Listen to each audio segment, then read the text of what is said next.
Hi అండి. Welcome to Ramya kitchen. ఇవాటి మన వీడియోలో వచ్చేసి మిర్చి కసాలన్ అండి.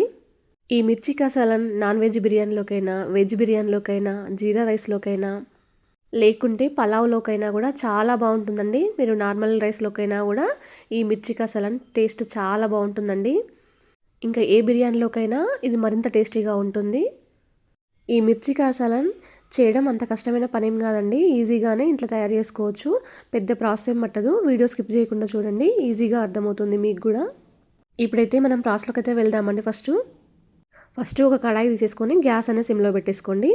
దాంట్లోకి 3 టేబుల్ స్పూన్ల వరకు పల్లీలు వేసుకోండి.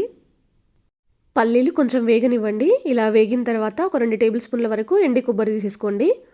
కొబ్బరి అనేది అలా చిన్న చిన్న ముక్కలుగా కట్ చేసుకుంటే మనకి ఈజీగా వేగిపోతుందండి. కొబ్బరి వేగితే మనకు పచ్చి వాసన లేకుండా ఉంటుంది. అలాగే దీంట్లోకి ఒక 1 టేబుల్ స్పూన్ వరకు ధనియాలు, 2 టేబుల్ స్పూన్ల నువ్వులు కూడా వేసేసుకోండి. నువ్వులు ఎప్పుడు గానీ చివర్లో వేసుకోవాలండి. మనకు చిటపటలాడితే తొందరగానే మాడిపోతాయి కదా! అలాగే 2 టేబుల్ స్పూన్ల గసగసాలు కూడా వేసేసుకోండి దీంట్లోకి.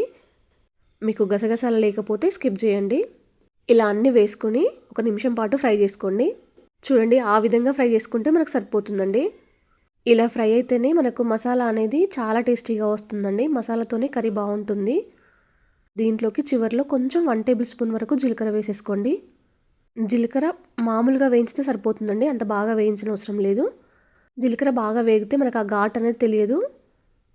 లేదు అంటే మీరు మిక్సీ పట్టేటప్పుడు అందులో 1 టేబుల్ స్పూన్ జీలకర్ర వేసుకుంటే సరిపోతుందండి. ఇలా వేగిన వాటినన్నిటిని ఒక ప్లేట్లోకి తీసేసుకోండి. ఇప్పుడు ఇదే కడాయిలో కొద్దిగా ఆయిల్ వేసేసుకోండి. ఒక 1 టేబుల్ స్పూన్ వరకు సరిపోతుందండి ఆయిలు. ఒక చిన్న సైజు 2 ఆనియన్స్ అండి. నేను ఇలా కట్ చేసుకొని పెట్టేసుకున్నాను. ఆనియన్స్ కొంచెం ఫ్రై చేసుకోండి సరిపోతుంది. మనకు ఒక నిమిషం పాటు కలర్ మారితే సరిపోతుందండి ఆనియన్స్. మాడిపోకుండా చూసుకుంటూ అలా కలుపుకుంటూ ఫ్రై చేసేసుకోండి. చూడండి ఈ విధంగా మనకు కలర్ మారేంత వరకు ఫ్రై చేసుకున్న తర్వాత వీటిని ఒక బౌల్లోకి తీసేసుకోండి. నేను ఒక 10 మిర్చీల వరకు తీసుకున్నానండి. వీటిని కడిగి పెట్టేసుకున్నాను నేను. మనం మిర్చి బజ్జీకైతే ఎలా కట్ చేస్తామో అలా కట్ చేసుకోండి. నేను గింజలు తీయట్లేదు. మీకు కొంచెం కారంగా ఉంటే గింజలు తీసేసుకోండి. ఇవి అంతగా కారం లేవండి. అందుకని గింజలు తీయట్లేదు నేను. అలానే వేస్తున్నాను. ఇలా అన్ని కాట్లు పెట్టేసుకోండి. మిర్చి బజ్జీకి ఎప్పుడు కానీ లావు మిర్చీలు తీసుకోవాలండి. ఇప్పుడు పూర్తిగా చల్లారిన తర్వాత ఈ నువ్వులు, పల్లీలు మిక్సీ జార్లోకి తీసేసుకోండి. అలాగే మనం వేయించి పెట్టేసుకున్నాం కదా ఆనియన్స్, అవి కూడా ఇందులో వేసేసి కొద్దిగా వాటర్ అనేది పోసేసుకోండి.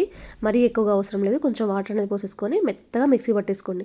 చూడండి మనం ఈ విధంగా మిక్సీ పట్టేసుకుంటే సరిపోతుందండి మనకు. ఇప్పుడు మళ్ళీ గ్యాస్ ఆన్ చేసుకొని కడాయి పెట్టేసుకోండి. దాంట్లోకి ఒక 4 టేబుల్ స్పూన్ల వరకు ఆయిల్ వేసేసుకోండి. ఆయిల్ కొంచెం ఎక్కువగా పడుతుందండి ఈ కర్రీకి. మీకు ఆయిల్ ఇష్టం లేదు అనుకుంటే స్కిప్ చేయొచ్చు. ఇప్పుడు మనం కట్ చేసి పెట్టేసుకున్నాం కదా మిర్చి, అవి ఇందులో వేసేయండి. ఒకదాని తర్వాత ఒకటి వేసేయండి. ఆయిల్ అనేది బాగా హీట్ అయిన తర్వాత వేయకండి. ఎందుకంటే మిరపకాయలు వేసేటప్పుడు మనకు చిల్లుతుంది. ఈ విధంగా 2 వైపులా కాల్చుకోవాలండి. 2 వైపులా వేగించుకున్న తర్వాత వీటిని ఒక బౌల్లోకి తీసేసుకోండి ఇప్పుడు. ఇలా ఫస్టే మిర్చి వేయించడం వలన మనం మిర్చి కూడా తినేయొచ్చండి మొత్తము. కూర కూడా మరింత టేస్ట్ వస్తుందండి మనకు మిర్చి వేయించడం వల్ల. ఇలా మొత్తం ఒక ప్లేట్లోకి తీసుకున్న తర్వాత మళ్ళీ అదే ఆయిల్ ఉంది కదండి, మళ్ళీ నేను ఎక్కువ ఆయిల్ ఏం వేయట్లేదు. అదే ఆయిల్లో అల్లం వెల్లుల్లి పేస్ట్ వేస్తున్నానండి. ఒక 1 టేబుల్ స్పూన్ వరకు వేసుకుంటున్నాను నేను. వేసేసి కొంచెం ఫ్రై చేయండి అల్లం వెల్లుల్లి పేస్ట్ అనేది. పోపులో అల్లం వెల్లుల్లి పేస్ట్ వేగితే చాలా బాగుంటుందండి. అలాగే పావు టీ స్పూన్ వరకు పసుపు వేసేసుకోండి పోపులోనే. ఇంకా పోపులో ఏం అవసరం లేదండి. మనం పేస్ట్ చేసి పెట్టేసుకున్నాం కదా, దాన్ని ఇందులో వేసేయండి. మీరు ఎండు కొబ్బరి నువ్వులు వద్దు అనుకుంటే ఆ ప్లేస్లో జీడిపప్పు తీసేసుకోవచ్చండి. దీంట్లోకి జీడిపప్పు కూడా చాలా టేస్టీగా ఉంటుంది. ఇప్పుడు మొత్తం పేస్ట్ వేసిన తర్వాత దాంట్లో కొద్దిగా మిక్సీలో నేను వాటర్ పోసేసుకొని ఇందులో పోసేసుకుంటున్నానండి. ఒక టీ గ్లాస్ వరకు పోసానండి వాటర్ అయితే నేను.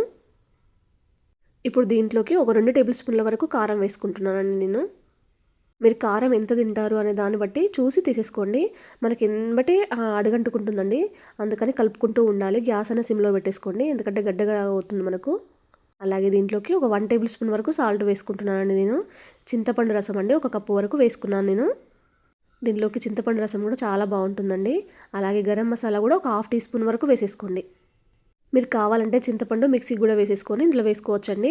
కానీ ఇలా రసం రూపంలో వేస్తే మనకి ఈజీగా కలిసిపోతుంది. టేస్ట్ కూడా బాగుంటుందండి. మనకు వెంటనే కలుపుకుంటూ ఉండాలండి. లేదంటే ముద్దలాగా అయిపోతుంది మనకు. 5 నిమిషాల సేపు మూత పెట్టేసేయండి. మళ్ళీ 5 నిమిషాల తర్వాత మూత తీసి కూడా ఒకసారి కలిపేసుకోండి. ఇలా కలిపేసుకున్న తర్వాత మనం ఫ్రై చేసి పెట్టేసుకున్నాం కదా మిర్చి, అవి ఇందులో వేసేయండి ఒకదాని తర్వాత ఒకటి. ఇలా వేసిన తర్వాత కూడా ఒకసారి కలిపేసుకోండి.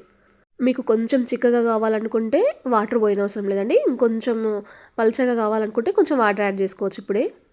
ఈ విధంగా చిక్కగా ఉంటే చాలు అని వాటర్ ఏం పోయట్లేదు. ఇప్పుడు మూత పెట్టేసేయండి. మనకు మధ్య మధ్యలో మూత తీసుకుంటూ కూడా ఇలా కలిపేసుకోవాలండి. నేను మధ్య మధ్యలో ఇలా కలుపుకుంటూ మూత పెట్టేసుకున్నాను. మళ్ళీ మూత పెట్టేసేయండి. మూత పెట్టి ఆయిల్ పైకొచ్చేంత వరకు కూడా మూత పెడితే మనకు సరిపోతుందండి. ఆయిల్ పైకి రిలీజ్ అవుతుంది కదా మనకు. ఒక నిమిషం పాటు మూత పెట్టేసుకొని ఇప్పుడు చూడండి ఆయిల్ అనేది మనకు పైకి రిలీజ్ అయింది. ఇప్పుడు చివరిగా కొత్తిమీర చల్లుకొని ఒక నిమిషం పాటు ఫ్రై చేసుకొని ఇప్పుడు గ్యాస్ అనేది ఆఫ్ చేసేయండి ఇక. ఈ కర్రీని ఇప్పుడు మనము సర్వింగ్ బౌల్లోకి తీసేసుకుందామండి.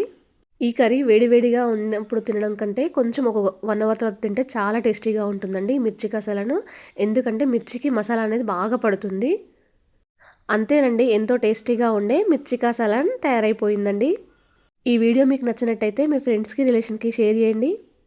ఒకవేళ మీరు ట్రై చేసేది ఉంటే ఎలా వచ్చిందో నాతో షేర్ చేసుకోవడం మాత్రం మర్చిపోకండి.